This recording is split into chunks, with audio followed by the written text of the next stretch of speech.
বন্ধুরা, তোমাদের সাথে আজকে আরেকটা রান্নার রেসিপি নিয়ে হাজির হয়ে গেছি। আজকে যে রান্নার রেসিপিটা তোমাদের সাথে শেয়ার করব সেটা হচ্ছে চিকেনের ঝোল।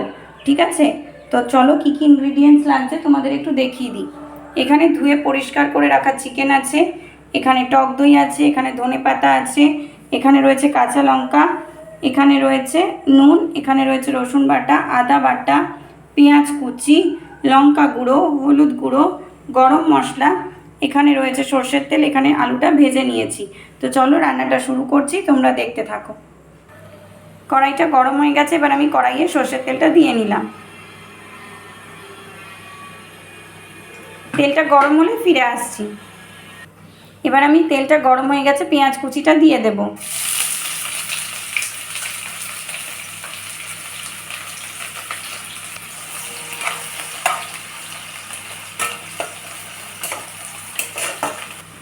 এবার আমি রসুন বাটাটা দিয়ে দিলাম।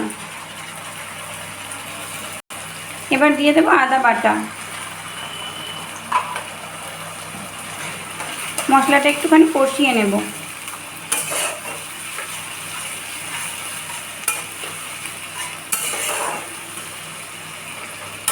মশলাটা একটু কষিয়ে নিয়ে ফিরে আসছি। এবার আমি ধুয়ে পরিষ্কার করে রাখা চিকেনটা দিয়ে দিচ্ছি।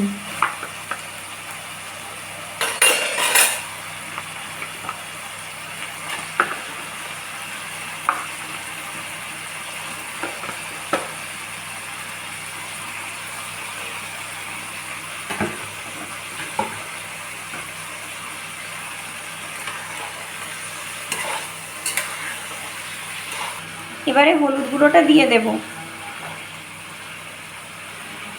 এবারে লঙ্কা গুঁড়ো দিয়ে দিচ্ছি। আপনারা যে যেরকম ঝাল খান সেই অনুযায়ী দেবেন। এবারে স্বাদ অনুযায়ী লবণটা দিয়ে দেব।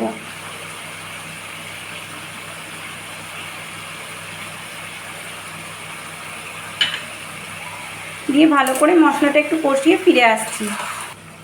দেখো মশলাটা কি সুন্দর কষানো হয়ে গেছে। এবার আমি টক দইটা দিয়ে দেব। যে কোনো রান্নাতেই টক দই দেওয়ার পরে রান্নাটাকে ভালো করে নাড়তে থাকবে।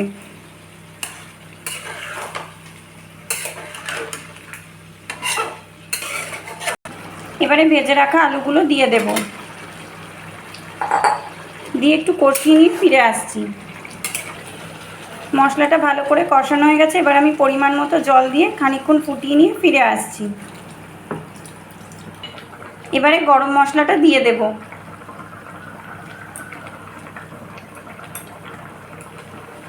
এবারে ধনেপাতাটা দিয়ে দেব।